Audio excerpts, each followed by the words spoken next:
I would not have appreciated the power or importance of the KIPP when I ran into it for the first time in 2001 in DC if I had not had the experience of my life 2 decades before in Los Angeles, running into a teacher who changed my life, Jaime Escalante.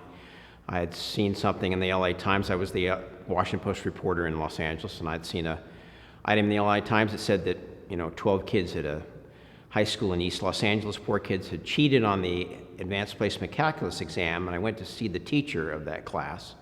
His name was Jaime Escalante. He became a legend, but this is 6 years before they made a movie about him. And he was doing things that I found were phenomenal. And essentially, he was taking these inner city kids and believing that they could learn more, giving them more time to learn and more encouragement to learn. That sort of sums it up. And in 1987, I saw him produce 25% of all the Mexican-American kids in the country who passed an advanced placement calculus exam. That's a great testament to him and the other teacher that worked with him, but it really meant that we had hundreds of schools out there, maybe thousands, with that kind of kid in their classes who weren't doing that. And why was that? And it was clear to me once I got to look at it and wrote a book about him that nobody else believed, very few believed, that these kids could work at that level. But he did, and he proved that if you gave them more time and encouragement, they could do amazing things. So 20 years later, I'm now in DC.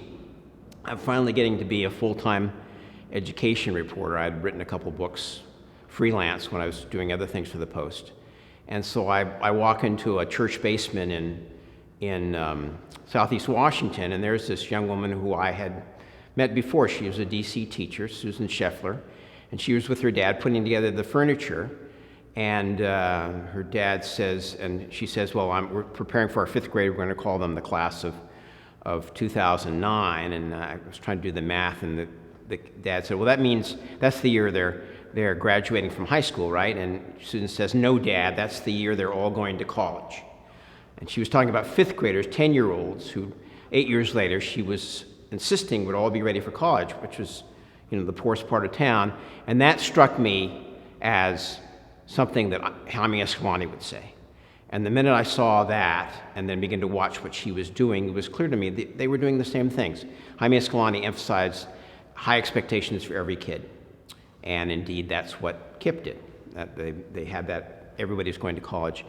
Jaime emphasized more time for kids, and at KIPP, and he did it just by keeping kids after school or bringing them in on Saturdays.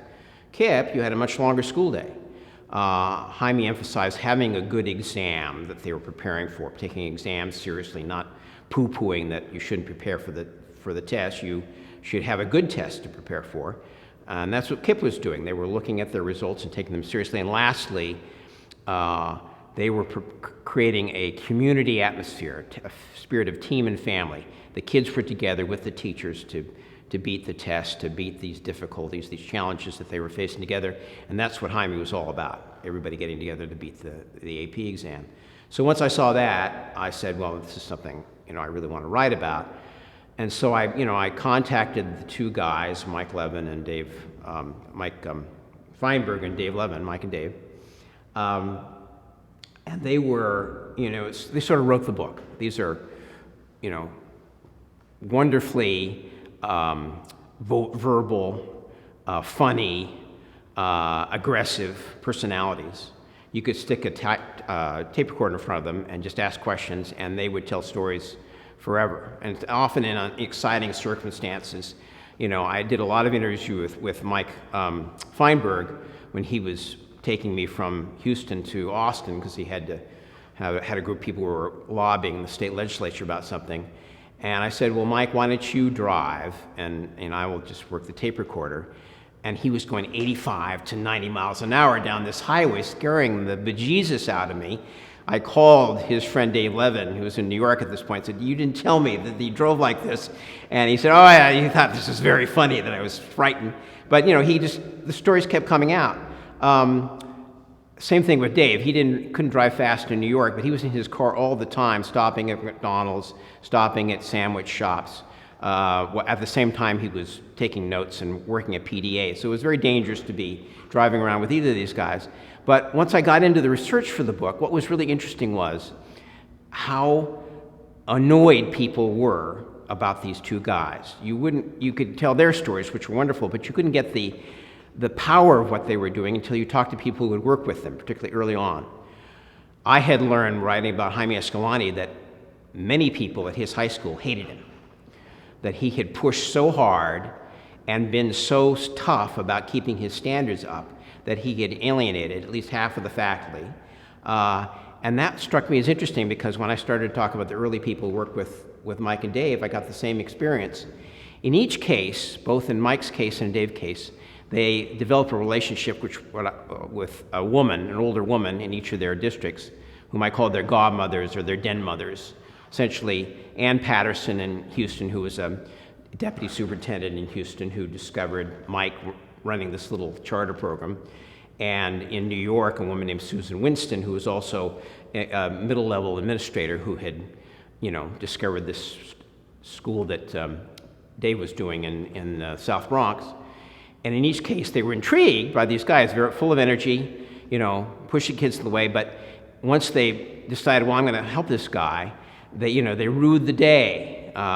There was one point in Houston when Ann Patterson was trying to help Mike Feinberg find a larger building because his school was growing. It had gone from just a 5th grade to a 5th and 6th grade. He wanted to go to 7th grade. He couldn't find a building, a school that would share space with him, in part because everybody had heard what a hard-nosed guy he was and how hard to deal with.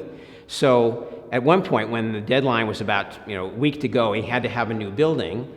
He introduced what he called the study in democratic methods. He had all of his 5th and 6th graders write letters. No, wasn't letters. Sent them home, had a day off because there was a teacher training that day. Okay, here's the script you're going to read. Here are the numbers of all the school board members, all the leading leaders of the school district. Call them up and you should say, and we'll practice. Hi, my name is Manuel Montoya. I'm at the KIPP school, and we're not going to have a classroom next year unless somebody does something about this. We're the hardest working kids in Houston and really need this. These kids started calling all over the Houston Independent School District. Eventually, somebody figured out that this was that guy that Ann Patterson was dealing with, and she got this enormous amount of hell dropped on her for what they had done to their day. But, eventually Mike didn't get the classroom until he essentially planted himself in the parking lot of the school superintendent, and when the superintendent came out at the end of the day, forced him to sort of deal with the question. He got his space. But that produced this great wave of ill will, and it occurred to me as I was looking at great charters like this one, that's what you have, the price you have to be able to pay. You have to be able to absorb all that negative energy you're going to get when you're pushing for higher standards. And it occurs to me that all of the nonsense we hear about charters and all the negativity that people throw out charters is in part a result of that. When you have people, educators, pushing for higher standards, it produces a lot of people saying, who do they think they are? Why are they pushing me this hard? They're making me feel bad today. In Dave's case, Susan told him that he was going to have to move to another school, and they had space for him. But just at that point, the new district superintendent said, no, I think you should stay there. We don't have space for you. So over a weekend, he moved himself. He had all his kids come out. He took all his equipment from one school, moved them to the other school without seeking any permission. Once he was there, he figured they wouldn't do anything to him. And again, it caused great troubles bureaucratically for Susan. But she went ahead and realized, I think, I talked to them years later, and they were sort of reconciled to these bad boys. But that's the way you have to do it if you're going to really make change in schools. Well, I think what surprised me was the atmosphere you found in the classrooms. I was not new to inner city schools. I'd started as a young reporter in D.C., and had been in, schoolrooms in D.C. and in some other cities that I'd worked in. And I'd seen the listlessness and the sort of, kids asleep, kids not doing much. I remember going into the KIPP school in D.C., watching a math lesson, I think they were 6th graders, and they were doing some kind of an exercise in which kids would compete against each other to get the right answer, sort of a quick quiz kind of thing. The room was just alive. The buzz was like, they were watching a great soccer game. And I never felt that energy in a classroom. They had found a way to energize those kids in a way that I had never understood before. Also, the relationships that were developing between the teachers and the principal. I had been in schools before, and there was always teachers who were sort of out of step, often were my sources, didn't like the principal, didn't like the other teachers. There was always that kind of conflict in the schools I had visited. KIPP schools, because the principal had picked each of these teachers and had a chance to hire or fire them, as the rules were in charter schools, had created an atmosphere in which everybody was in the boat rowing the same way. That may have been thought of as a bad thing in other schools, but when you saw how it actually worked, when you were dealing with bright, intelligent, motivated people who had some experience in what worked, it produced a kind of atmosphere of helping and progress I've never seen before. I sat down on meetings of grade level teachers in any of the KIPP schools I've been into, and I went to about 42 of them as I was doing the book. It was all there. People were working with people they liked. They were getting together to talk about each day. It was very much like you and I experience when we're on a project at our newspapers and you're with 3 or 4 other reporters that you respect. You're comparing notes every day about what you got, what should we do next. That's exciting.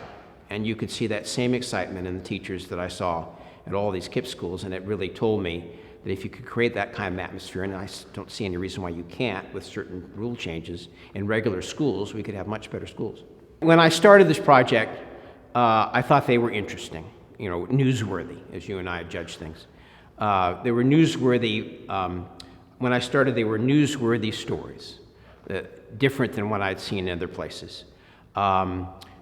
And that didn't mean that they were good or bad, just that they were something that people might be interested in and be interesting to write about.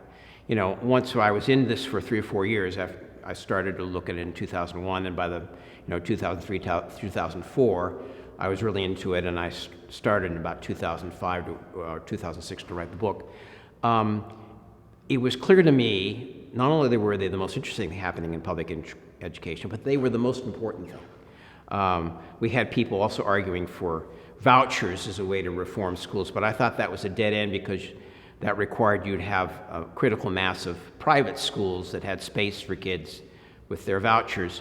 I didn't think that you were ever going to have that in large enough numbers, but charters had a wide open sky ahead of them. If they removed the laws that cap charters, you could have an infinite number of new charters built if you wanted to, if there was demand for them.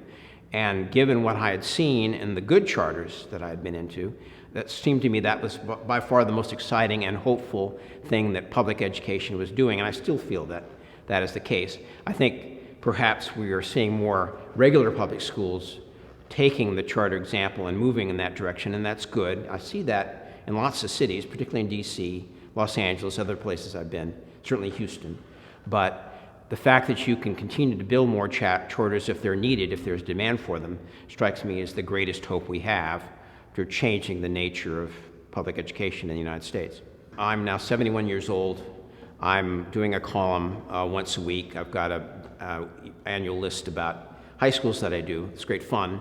But I've developed these relationships with all the people in KIPP world. They were young men when I finished that book. They're still there. They've not gone into anything else. They're working on new projects. That is now the largest and I think most successful of the great charter organizations. And I think, there are relationships between the KIPP people and the people at the other great charters that are worth exploring. There's a man named Jonathan Spence who once wrote a book about Chinese history in the 30s and 40s, in which he traced all the personal relationships of the revolutionaries as they went forward. Seems to me that that's the kind of movement we have here. These people are talking to each other. They came out at the same time. They had the same life experiences. They're now moving back and forth between these different charter groups. I think if you trace that in a human way, you tell the human stories of their relationships and what they did in classrooms rather than look at policy, but look at, people's lives. I think that would be an interesting book to write, certainly, and to read. So I've given myself a long deadline, maybe 4 or 5 years before I get it done, and let's see where that goes. It's fun to work on, and I'm sort of building from the start now. What I'm seeing also that's an interesting trend in this particularly KIPP and the other charter organizations, is that they are finding ways to partner with the local public districts. In many cases, they're sending some of their best people into districts who decide they want to try something new, and they have an innovative superintendent. They'll hire one of the best people from the KIPP district. You see that in cities all over the country now. Some of their teachers will go into schools that have particularly promising principals who like what they see in charter schools. So that infects the regular system with people who know the spirit and the process that produces such great results in charter schools, and that will gradually, again, it won't be explosively fast, will spread the message and spread these methods to regular systems. You can see that in a very big way in Houston, and to a certain extent in DC. Not so much in LA, but I think even LA will move in that direction if you give it time and if you give it space, and I think it's going to get that.